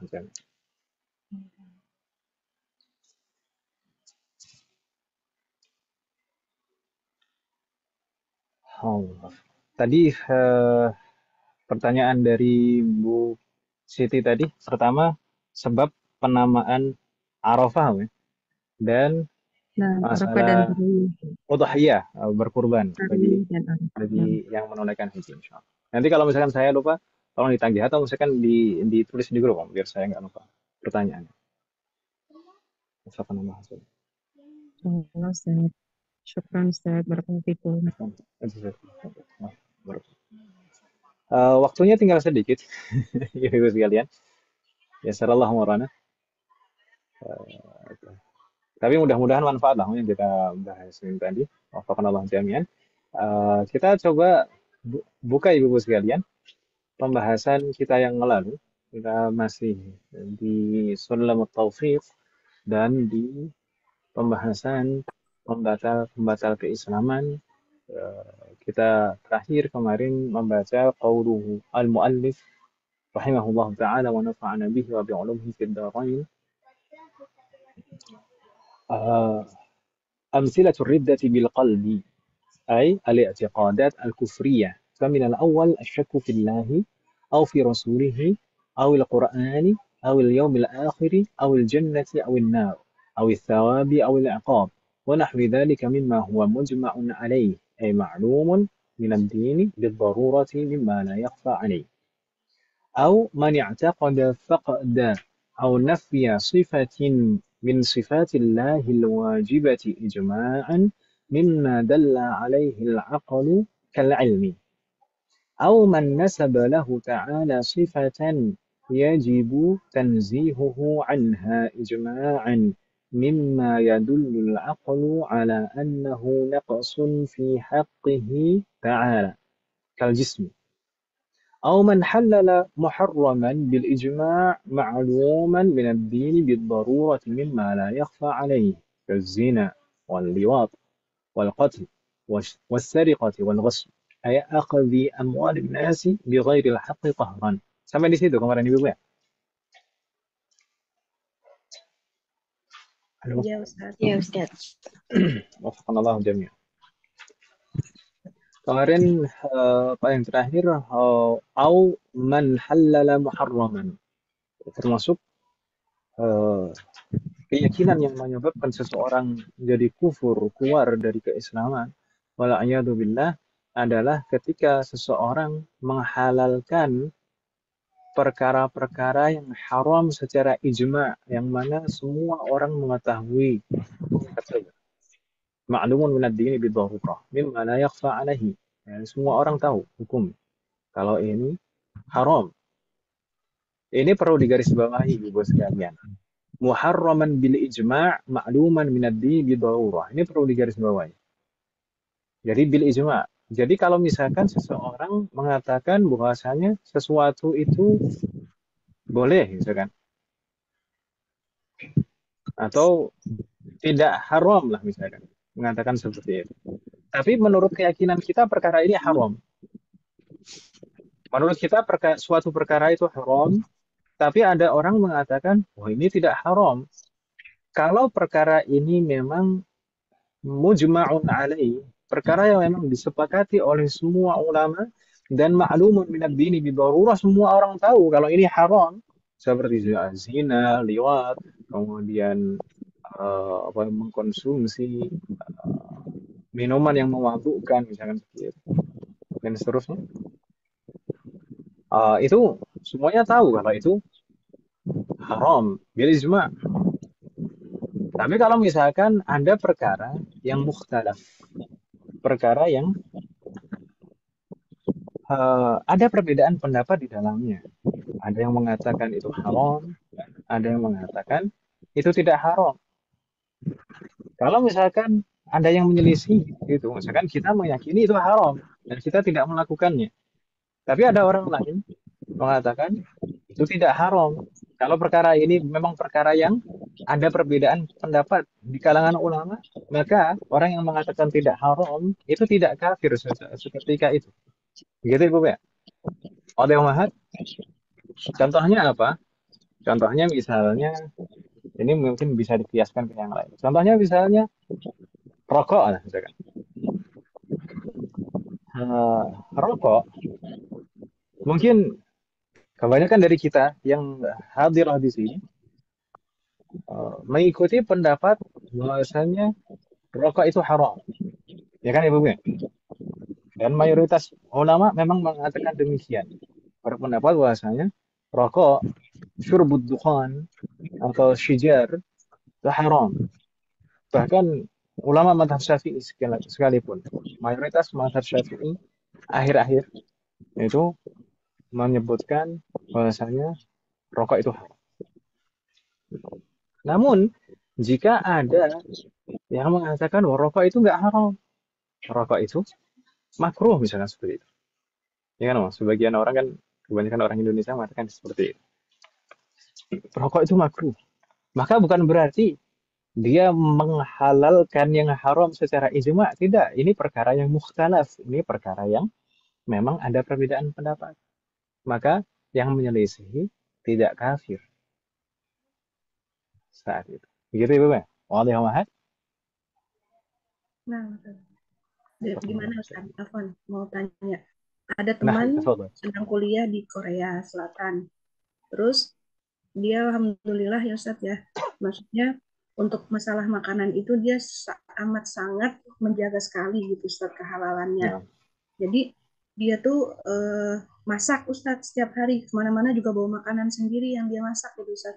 nah, Sementara di sebagian temennya yang orang Islam juga yang kuliah sama dia juga gitu Ustaz, misalnya dia mereka menganggap kalau bahwa makanan itu selama tidak ada babi, tidak ada homer gitu, jadi semuanya boleh dimakan gitu Ustaz. Nah jadi teman saya itu nggak mau kayak gitu, jadi dia tuh masak masak untuk kemana aja bawa makanan dia sendiri gitu Ustaz, maksudnya karena saking menjaganya gitu Ustaz. Nah jadi karena istilahnya sifat dia yang seperti itu gitu, jadi dia merasa dijauhkan dari kumpulan teman-temannya itu Ustaz. Jadi dan kadang kalau diajak makan tuh selalu Islam mungkin sambil bercandaan gitu dibilang ini halal kok, nggak ada babi, nggak ada ini gitu, halal halal gitu. Jadi gitu Ustaz. Nah itu gimana tuh Ustaz dalam hal ini gitu? semoga Allah selalu memberikan taufik kepada kita semua. Eh, baik, ini berkaitan dengan banyak hal. Tapi sikap yang diambil oleh temannya Bu Yuli barusan itu tidak salah. Sikap kehati-hatian, betul-betul hati-hati dalam apalagi terkait dengan makanan halal yang masuk ke dalam tubuh kita ya kan? Itu Betul. baik, nggak masalah. Dan selama dan itu saya anggap itu bukan sesuatu yang berlebihan karena tinggal di negara kafir. Berbeda kalau misalkan tinggal di negara yang mayoritas Islam, di negara kita, kalau misalkan bersikap seperti itu, maka iya itu berlebihan. Hmm. Tapi kalau misalkan tinggal di negara kafir, kemudian bersikap seperti itu, dia selalu menjaga dirinya, menjaga makanannya maksudnya, menjaga makanannya, tidak sembarang jajan, maka itu baik. Tidak salah sikap seperti itu. Karena kita tidak tahu namanya mayoritas orang kafir itu mungkin iya tidak ada babi, tidak ada apa misalkan kalb yang dimasak di situ. Tapi kita tidak tahu apakah bahan-bahan yang digunakan itu semuanya adalah bahan-bahan yang halal atau apakah iya bejananya sebelumnya itu tidak digunakan untuk memasak barang apa masak makanan-makanan yang haram. Kan kita tidak tahu pasti. Betul Ustaz. Karena makanan haram itu tidak hanya babi, tidak hanya kalb, tapi juga misalkan khamar. Khamar yang bentuknya cair, itu sepakat para ulama. Khamar yang bentuknya cair, itu adalah haram. Dan biasanya kita tahu pembuatan apa pengolahan masakan-masakan biasanya di beberapa negara-negara kafir itu biasanya menggunakan khamar, rum, ya kan Ibu ya? Iya. Biasanya membuat roti atau yang lain-lain itu biasanya terkadang menggunakan itu. Ya kita tidak bisa memastikan secara pasti.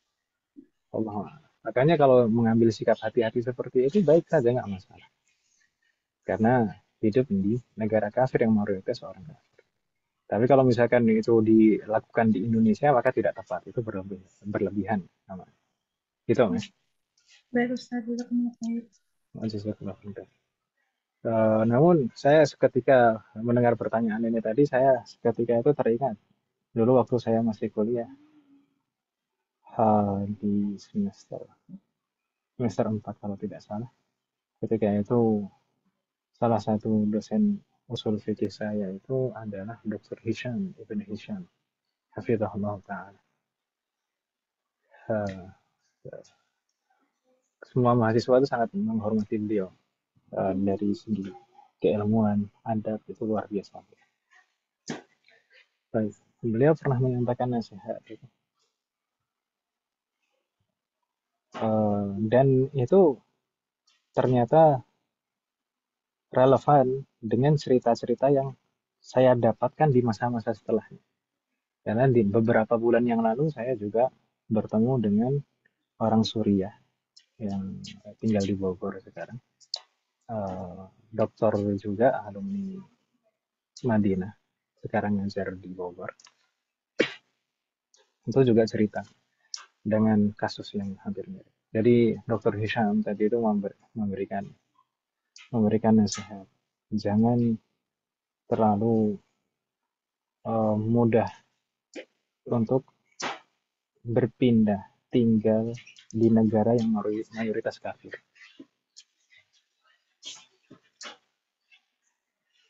Jangan terlalu bermudah-mudah tinggal atau kita pindah ke tempat yang mayoritas kafir. Meskipun di sana misalkan ada jaminan secara kehidupan ekonomi, ada jaminan di awal misalkan kita boleh bebas untuk menjalankan syariat Islam seperti itu. Tapi ada hal-hal yang lain yang mungkin di luar kendali kita. Kalau misalkan kita menetap terus di negara kafir, tentu akan berdampak ke keluarga kita dan anak keturunan kita. Dan bahkan Dr. Hisham dulu mengatakan, siapa yang bisa menjamin? Atau gini, beliau dulu mengatakan gini, kalau seandainya, wal'iyadzubillah, anak keturunan kita, entah anak kita atau cucu kita, karena kita tinggal di negara kafir, terus kemudian anak keturunan kita murtad, siapa yang bertanggung jawab? Wal'iyadzubillah.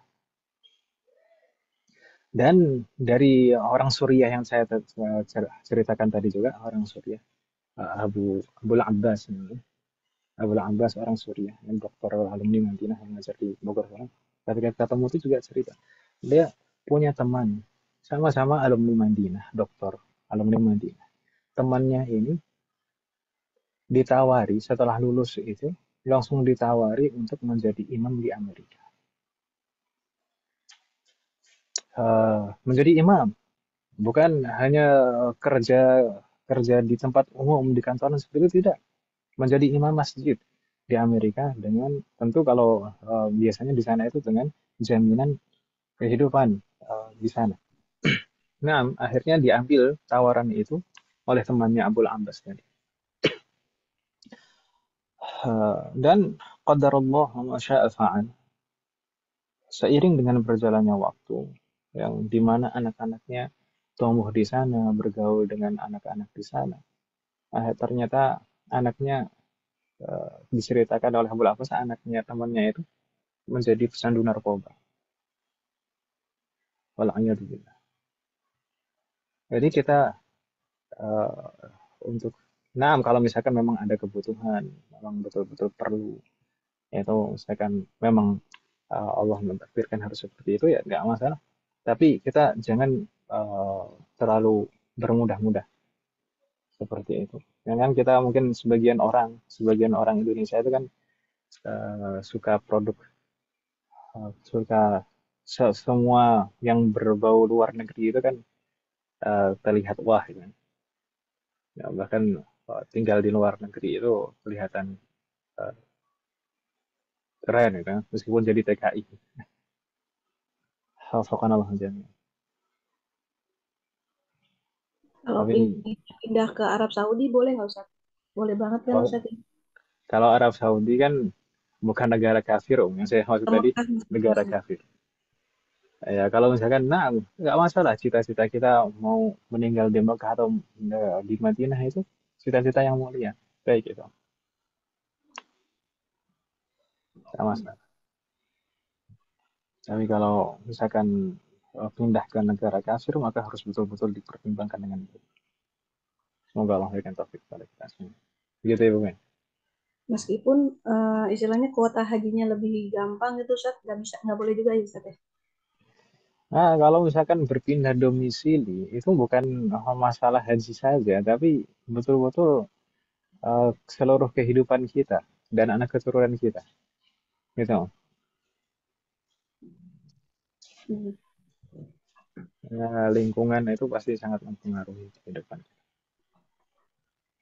Subhanallah jami'an. Baik. Mungkin tadi kan saya contohkan apa? Om? Tadi saya contohkan rokok, Om, ya. Rokok ini perkara yang memang ada perbedaan pendapat ya.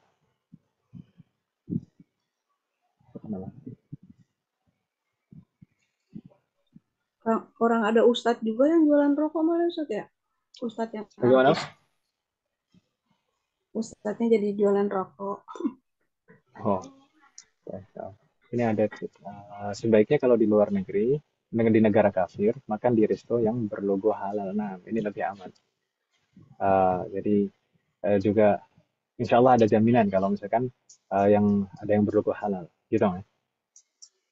Jadi kalau misalkan makan-makan bareng ya makan-makan di restoran yang berlogo halal. Kalau seperti itu nggak harus bawa makanan sendiri. Maaf, ada ya, jika ada makanan impor Australia hot, memang tidak ada label halal, tapi ada BPOM RI. Apakah makanan ini syubhat, halal atau haram?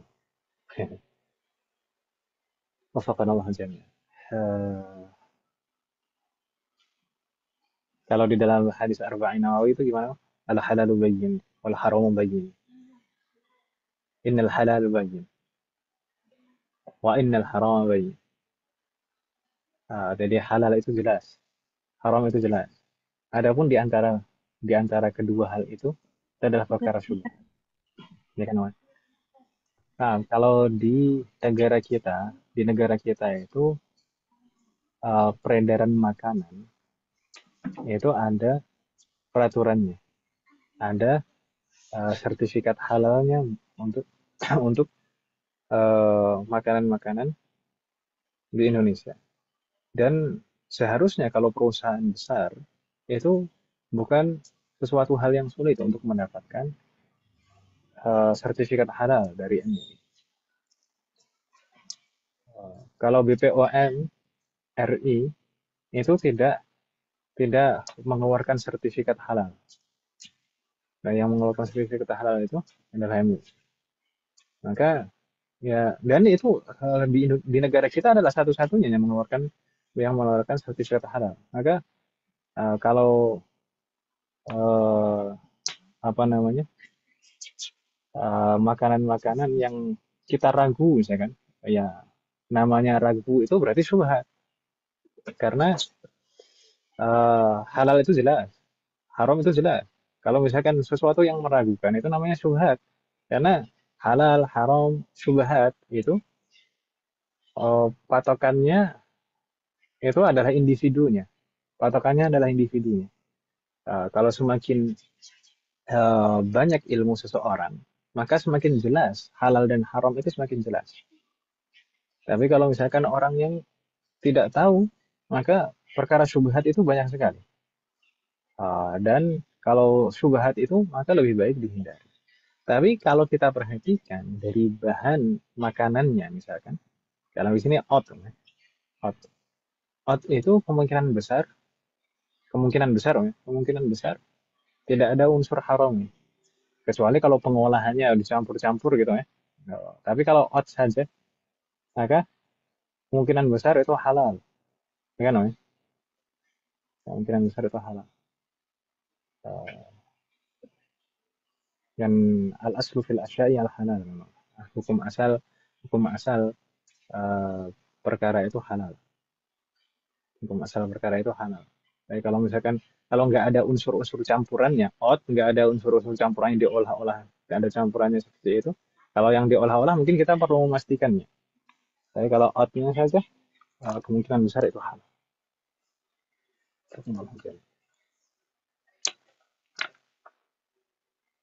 Saya terkait dengan halal, haram, dan syubhat itu tadi, saya sampaikan tadi, itu masing-masing orang itu berbeda-beda. Patokannya itu masing-masing individu.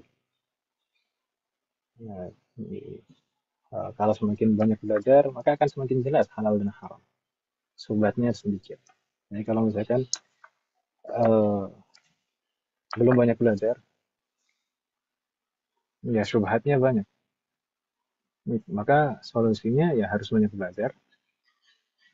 Dan kalau misalkan belum tahu, ya hindari perkara-perkara yang meragukan, itu harus dihindari. Karena kalau kita sampai melakukan hal-hal syubhat itu dikhawatirkan yushiku an yaqa'a fi, dikhawatirkan kita terjebak dalam hal yang haram. Itu kalau orang. Tapi kalau ya kasusnya seperti itu tadi, hanya betul-betul saja, tanpa campur-campur yang lain, kemungkinan besar itu halal. Allah a'lam.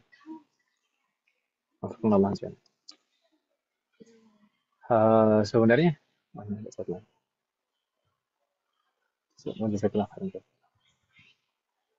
Baik. Tadi saya contohkan rokok, ya. Mungkin bisa juga dikiaskan ke yang lain, yang baru-baru panas, ya. Yaitu perkara musik. Perkara musik itu bagaimana? Perkara musik itu apakah disepakati oleh semua ulama bahwasanya musik itu haram, atau mayoritas saja? Dalam artian kalau misalkan mayoritas saja itu ada perbedaan pendapat, meskipun perbedaan pendapat itu tidak banyak. Maka musik itu, kalau berdasarkan 4 mazhab, musik itu haram. Tapi di luar 4 mazhab, itu ada pendapat yang mengatakan musik itu tidak haram. Maka itu perkara yang bukan ijma, bukan disepakati oleh seluruh ulama. Kalau misalkan ada yang tidak sependapat, maka tidak kafir. Hati-hati, Ibu ya. Wadih wahad. Maksudnya gimana, Ustaz? Karena ini tadi kan termasuk keyakinan yang menjadikan seseorang kafir adalah man halala muharraman, seseorang yang menghalalkan perkara yang haram bil ijma, padahal itu disepakati oleh seluruh ulama bahwasanya perkara itu haram, tapi ada orang menghalalkannya. Maka orang yang menghalalkannya ini jadi kafir, gitu ya. Nah, itu kalau perkara yang haram ini berdasarkan ijma, disepakati oleh semua ulama. Tapi kalau perkara ini mukhtalaf, itu ada perbedaan pendapat. Ada yang mengatakan haram, ada yang mengatakan tidak haram. Maka kalau yang mengatakan tidak haram di situ tidak kafir, karena memang ada perbedaan pendapat, gitu ya. Gitu ya. Seperti rokok lah, persis seperti kasus rokok itu tadi. Rokok itu mayoritas ulama, bukan kesepakatan seluruh ulama, tapi mayoritas ulama mengatakan rokok itu haram. Tapi ada perbedaan pendapat yang mengatakan itu makruh saja, tidak haram. Yang tidak mengatakan haram itu tidak serta-merta jadi kafir gara-gara tidak mengharamkan rokok, gitu ya. Karena itu perkara yang mukhtalaf. Memang ada perbedaan pendapat di dalam. Bingung tidak, maksud saya?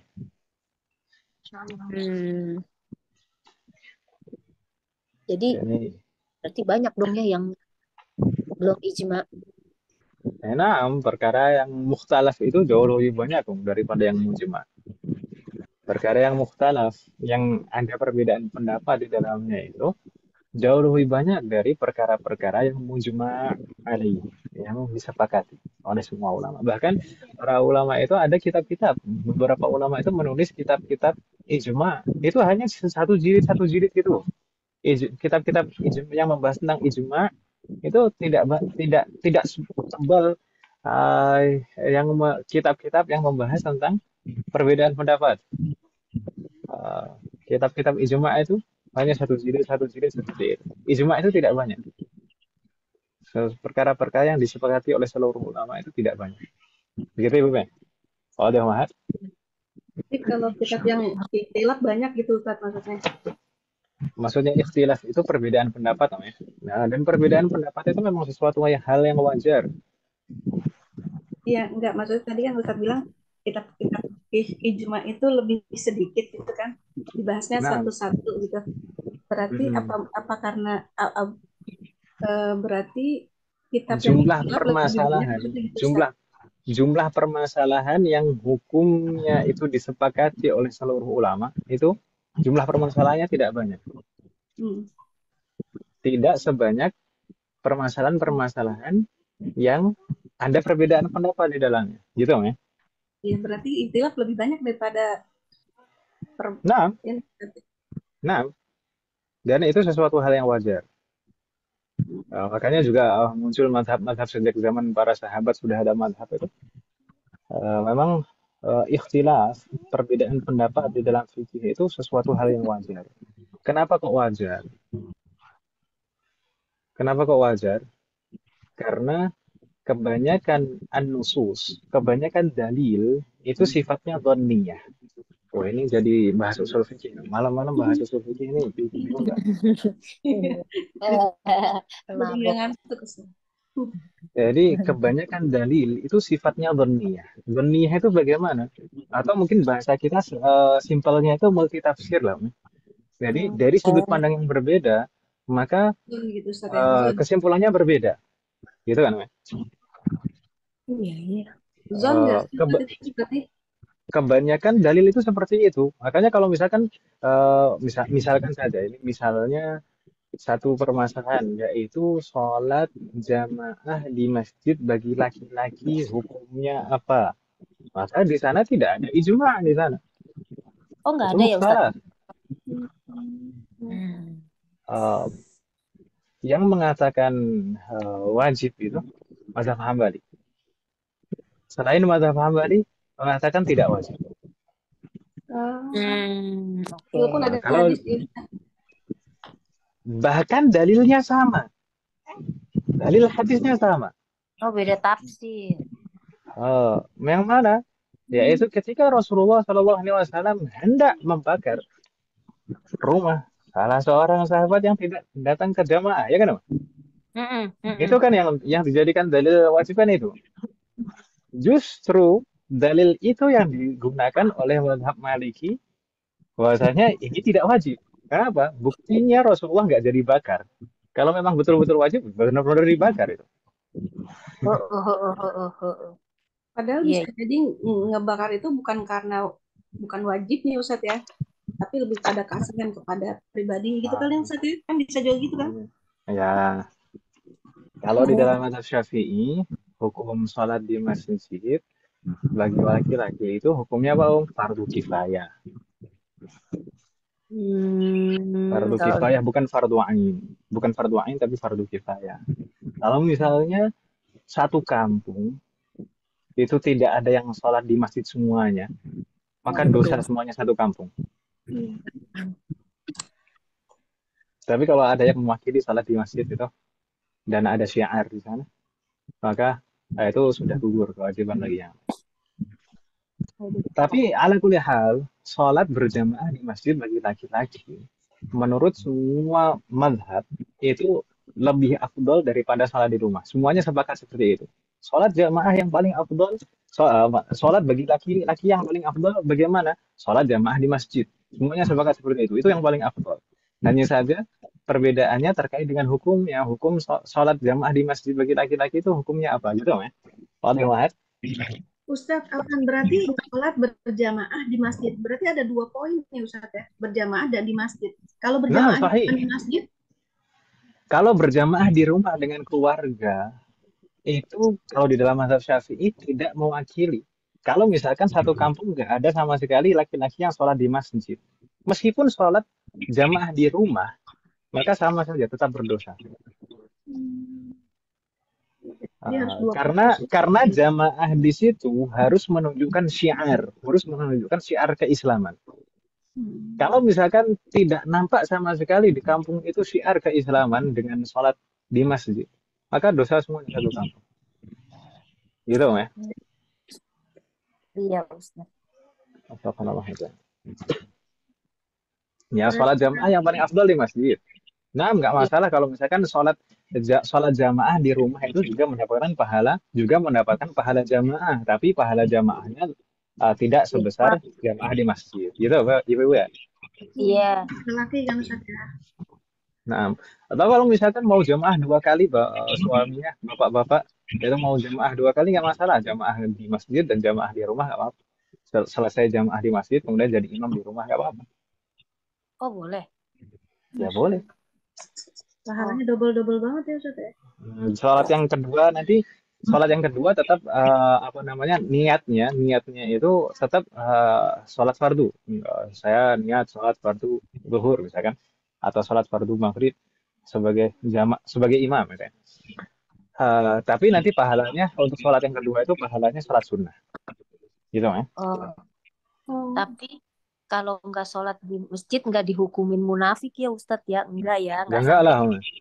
Kalau misalkan kalau yang berpendapat wajib, berarti kalau nggak sholat di masjid ya dosa. Ada Ustaz yang bilang kalau lelaki itu bagusnya sholat subuh maghrib sama isanya di masjid. Kalau misalnya nggak sholat di masjid berarti dia tanda-tanda munafik Ustaz. Aku pernah membaca demikian. Ini Ustaz hadisnya kuat lagi katanya Ustaz. Iya, begini Om, kita membaca hadis itu harus membaca penjelasannya juga. Jangan hanya diterjemahkan kemudian disimpulkan sendiri. Gitu ya. Baik. Menghukumi seseorang dengan munafik itu juga perkara yang berat.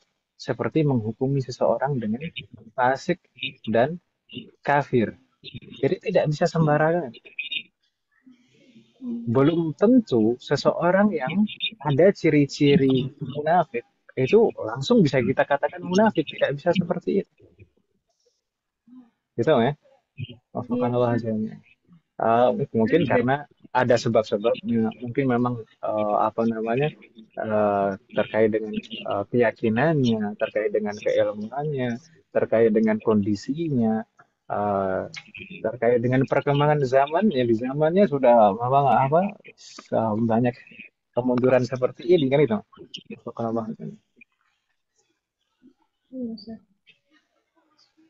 Tapi kalau misalkan hadis itu disampaikan sebagai targhib wa tarhib, itu nggak masalah. Hadis itu disampaikan sebagai motivasi dan menakut-nakuti agar seseorang semangat sholat di masjid, itu bagus juga, nggak apa-apa.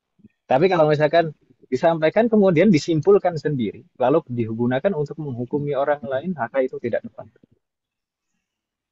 Gitu, Om ya? Iya, Ustaz. Jadi jadi membahas itu tadi. Oh ya, tadi awalnya dari perbedaan pendapat. Perbedaan pendapat itu sesuatu hal yang wajar. Pertama karena kebanyakan dalil itu sifatnya dhanniyah. Dhanniyah itu bisa multitafsir. Jadi dari sudut pandang yang berbeda, maka bisa kesimpulannya berbeda. Selain itu juga akal manusia itu berbeda-beda. Tingkatannya kemampuan akal manusia itu berbeda-beda. Maka sangat wajar sekali kalau ada perbedaan pendapat. Ya kan Ibu ya? Iya. Dan juga kondisi manusia juga berbeda-beda. Kondisi manusia itu berbeda-beda. Dan biasanya kondisi manusia itu akan mempengaruhi sudut pandang sesuatu. Nanti insya Allah akan kita bahas Om di pengantar ilmu fikih, saat kita melanjutkan pengantar ilmu fikih, kemudian membahas tentang perbedaan pendapat dan apa yang harus kita lakukan, insya Allah akan kita bahas lebih lanjut. Begitu ya Bu ya. Semoga Allah memberikan taufik kepada kita semua.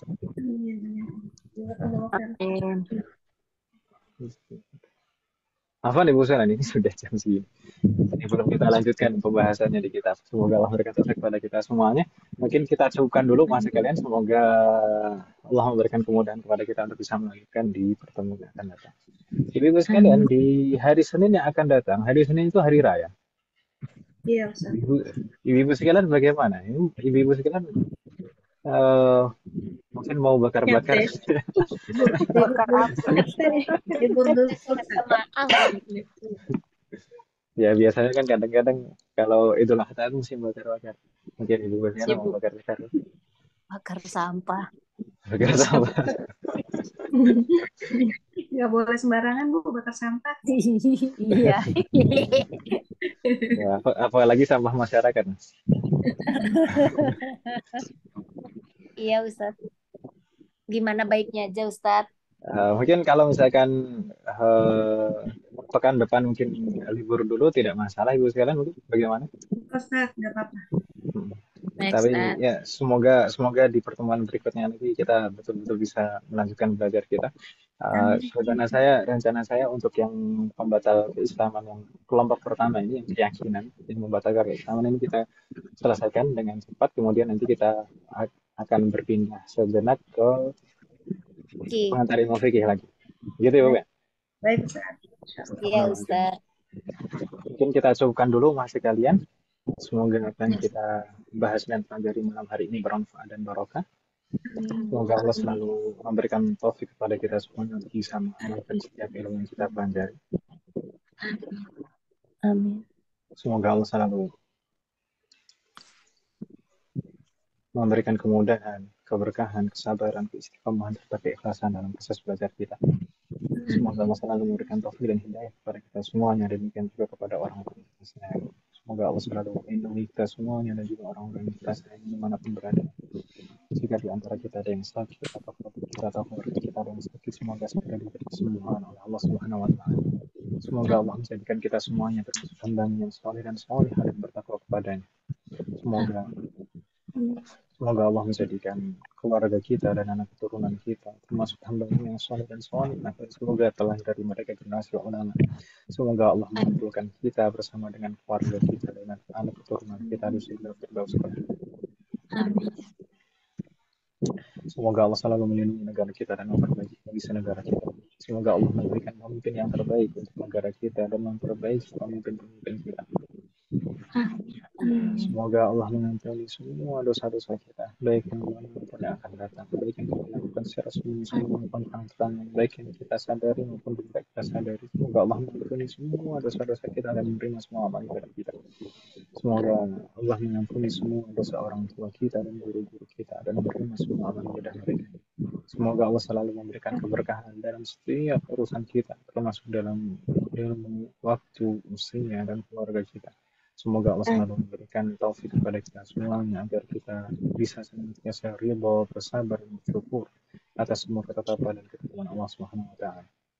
Semoga Allah selalu memberikan taufik dan pertolongan kepada kita semuanya agar kita bisa maksimal beribadah di awal bulan Dzulhijjah. Dan semoga Allah menerima semua amal ibadah kita.